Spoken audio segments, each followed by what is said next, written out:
¿Qué tal, amigos? Buenos días para todos. Hoy nos acompaña en entrevista a Venevisión Antonio Ledesma, coordinador de la Unidad de Apoyo a los Comandos Regionales. Bienvenido. Buenos días, muchas gracias. Un placer saludarlos. ¿Qué destaca de lo acontecido el pasado domingo con las regionales? Bueno, para nosotros no hay mayores razones para celebrar y tenemos que decirlo con toda la sinceridad. Este es un panorama que nos obliga no a celebrar, pero a analizar.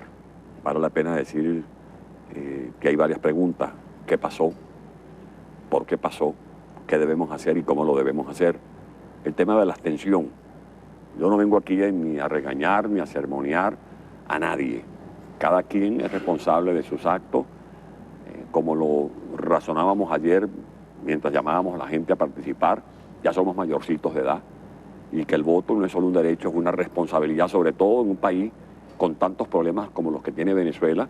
Es un momento en que uno tiene que dar la cara como un buen padre de familia. Aquí estoy dando la cara como siempre. Esta es una hora en que no podemos escondernos, sino más bien dar un paso al frente, en las buenas y en las malas. Sobre la abstención, más que regañar a los ciudadanos que se abstuvieron, por supuesto, decirles que se revisen. Y también entender ese mensaje de la abstención. Si es un voto protesta, si es una manera de querer poner de manifiesto la desconfianza de los ciudadanos en un sistema electoral, es una manera de protestar contra el ventajismo, es una manera de protestar contra los abusos, es una manera de protestar cuando se utilizan indebidamente los medios de comunicación, como lo hizo el gobierno en pleno proceso electoral, cadenas en la mañana, cadenas en la tarde, alocuciones de los ministros, del vicepresidente de la República, con un descarado ventajismo, tratando de favorecer a los candidatos del oficialismo. Este es parte del análisis que tenemos que hacer. Revisarnos. Nosotros tenemos que revisarnos. Y todas las críticas que se hagan, bienvenidas las críticas cuando se hacen de buena fe. Uno no puede ni molestarse, ni puede incomodarse cuando un ciudadano con todo el derecho del mundo nos hace un cuestionamiento, sobre todo aquellos que votaron, que tienen más autoridad moral para hacer cualquier cuestionamiento, para hacer cualquier observación.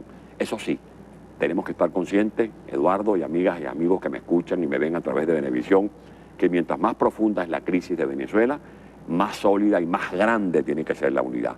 Que no es hora para estar buscando culpables. Esta es una oportunidad para que nosotros nos reinventemos como oposición, para que podamos estar a la altura de este gran desafío. Lo que tenemos por delante no es un camino alfombrado. Ahora es cuando más necesitamos apoyo. El que quiera venir aquí a ocupar una posición, que venga. El que quiera venir a reclamar una posición de lucha, se la ofrecemos. Aquí hay trincheras. Aquí lo que hace falta es gente. ¿Cuál es el papel ahora de esa unidad, de la dirigencia política, más allá de las coyunturas electorales? ¿Y qué puede explicar ese nuevo mapa casi pintado todo de rojo? Bueno, que para poder superar todos estos desafíos necesitamos apoyarnos unos y otros. No es apaleándonos, no es maltratándonos. Por eso, más que hacer de esto un festival de acusaciones para ver quién es el culpable, busquemos la oportunidad, y que cada crisis ofrece oportunidades. Eso depende del talento, depende de la inteligencia, depende de la capacidad imaginativa de cada uno de nosotros de poder comprender este momento. La dirigencia política del país está llamada a actuar con buen tino para comprender este momento, para hacer ese análisis, decir, no estamos en tiempo de celebraciones, pero sí de análisis. No podemos decir que estamos contentos, porque salvo que estemos desquiciados, pudiéramos decir que estamos contentos porque se perdió Zulia, se perdió Carabobo. No, eso nos duele muchísimo y eso nos obliga a hacer un análisis de las cosas que ocurrieron. Fíjate el porcentaje de votos. El 7 de octubre, cuando fuimos con Capriles a la candidatura presidencial, sacamos más o menos el 45% de los votos.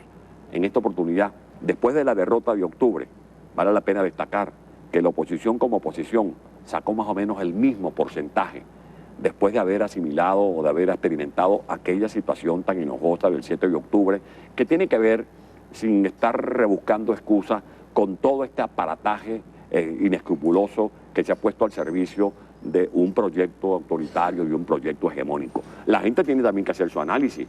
Aquí se puede hablar de la responsabilidad de nosotros y estamos dispuestos a asumirla y la estamos asumiendo, pero también nuestro pueblo tiene que hacerse sus propias preguntas, porque este pueblo luchó por la descentralización. ¿Y cómo se explica que nosotros elegimos candidatos como se eligió el candidato en Anzoátegui, como se eligió en primarias el candidato en Aragua, como se eligió en primarias el candidato en Trujillo, porque Richard Mardo no era el candidato de un cogollo, no lo impusimos desde Caracas. Richard Mardo, Antonio Barreto, José Hernández en Aragua, en Anzoátegui y en Trujillo fueron elegidos en elecciones primarias. Y resulta que quienes terminan ganando son los candidatos que impusieron desde un cogollo en Caracas. Es una gran contradicción. La gente que reclamaba descentralización tiene que analizar este resultado. ¿Cómo gana en Aragua? ¿Cómo gana en Anzoátegui? ¿Cómo gana en Trujillo? Candidatos que fueron impuestos desde el centralismo. Eso contradice la lucha que ha venido dando el pueblo de Venezuela desde ya hace muchísimos años. Ahora, la oposición, cuando reclamaban más participación. La oposición tendrá que revisar nuevas formas de hacer política, nuevas formas de conectarse con el interés del electorado y con esas respuestas que está buscando el electorado. Hay que pasearse por esa exploración también. Todo eso es necesario y todo eso no desdice del liderazgo de la oposición. Yo creo que reinventarse no es autodestruirse, no es implosionando la mesa de la unidad como nosotros vamos a colocar sobre esa mesa una nueva agenda de lucha. Yo creo que frente a este nuevo escenario nosotros tenemos que hacer un replanteamiento de la estrategia política, eso es sin duda. ¿Cuáles son los escenarios de acción si no se es candidato, si no se es parlamentario, como dirigente político que justifique su razón de ser ante la sociedad, por ejemplo? Yo creo que, por ejemplo, el Parlamento tiene una nueva responsabilidad y esta es una tarea que le corresponde a los diputados que fueron elegidos como miembros de ese Parlamento.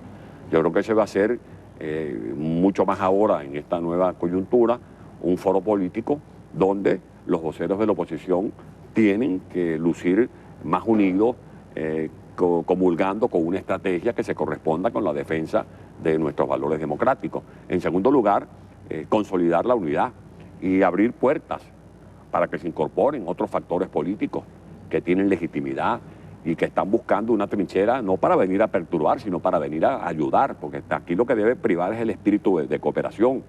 En tercer lugar, entender que tenemos que comunicarnos de la mejor manera con el pueblo, porque de repente uno cree que está comunicándose con el pueblo y lo que está viendo es un espejo, y estamos hablando nosotros con nosotros mismos. Yo creo que hay que también tratar de definir qué es lo que está pasando y analizar si es que el pueblo no nos entiende o el pueblo también está tan aturdido por esta crisis política que vive el país que a veces no logra digerir muy bien los mensajes. Y he dejado en el aire y le dejo esa interrogante a la gente que me está escuchando. Nosotros presentamos candidatos elegidos en elecciones primarias. El centralismo presentó candidatos que fueron anunciados prácticamente unas semanas antes de las elecciones regionales. Y esos candidatos estaban totalmente desconectados de Trujillo y Anzoátegui y terminaron ganando. Bueno, ¿qué está pasando? ¿Es que hay una crisis dirigencial o es que hay una crisis de pueblo? ¿O es que el ventajismo es tan abultado que se lleva por delante estos valores que son muy importantes, como por ejemplo el valor de la descentralización? ¿Qué viene ahora? Dice Ramón Guillermo Aveledo que vienen tiempos difíciles. ¿Cómo lee esa frase? ¿La comparte? Sí, son tiempos muy duros, son caminos que están llenos de obstáculos y para poder superar esos obstáculos tenemos que luchar consciente de que en la unión está la fuerza. La unidad ha tenido... ¿Pero tiempos difíciles para la unidad, para la oposición o para el país? Yo creo que para todos y por eso aquí es importante la corresponsabilidad. Yo creo que la corresponsabilidad es la que va a hacer posible que aquí haya gobernabilidad. Aquí vienen, yo te lo decía hace algunos días en un programa de televisión, en este mismo canal, cuando no es que vienen tiempos duros, que estamos viviendo tiempos duros, o es que no es duro el problema de la inseguridad que estamos viviendo en Venezuela.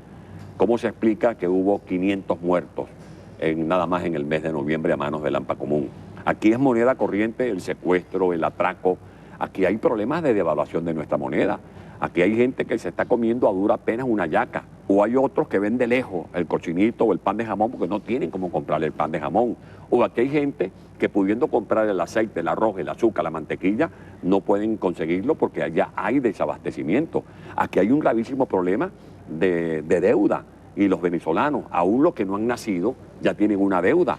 ¿Y cómo se explica que este país que vende petróleo y que es un país rico en recursos minerales, se tenga que endeudar permanentemente para poder hacerle frente solo al pago de la deuda que tenemos con el sector público? ¿Cómo vamos a pagar en los próximos meses a los empleados, a los pensionados? Estas son preguntas que tenemos que hacer. Ledesma, para cerrar, está muy próximo el 10 de enero. ¿Le preocupa esa fecha, el contexto del país? Hay incertidumbre y por supuesto eso queda ya por definirse. Yo creo que ya habiendo superado este debate electoral, el gobierno debería realmente hablar más claro sobre la situación de la salud del presidente de la República y no limitarnos a uno que otro parte que no es un parte médico, sino un parte de los voceros del gobierno. Pero no quiero irme sin referirme a las gobernaciones donde se triunfó, como por ejemplo el Estado Bolívar. Para nosotros Andrés Velázquez es el gobernador del Estado Bolívar.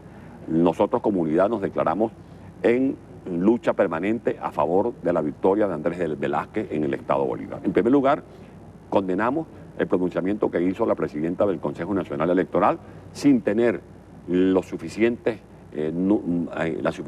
actas de votación para declarar como irreversible la candidatura que ella anunció el día de ayer. Quiero decir, por ejemplo, que en este momento el equipo y el comando de Andrés Velázquez están acopiando 83 actas que hacen falta.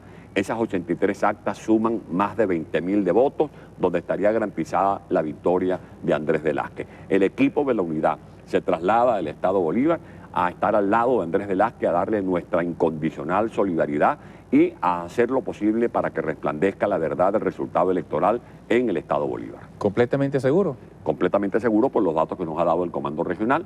Este es el trabajo que hicieron los testigos. ¿Son verificables? Son verificables porque son 83 actas que vienen del municipio Cedeño, de Piar, del municipio Sucre, de Angostura, de Eres y de Caroní. Bueno, gracias por esta visita, mucho éxito. Gracias a ustedes. Antonio Ledesma, coordinador de la Unidad de Apoyo a los Comandos Regionales. Hoy, en esta mañana, entrevista Venevisión en el marco de Democracia 2012.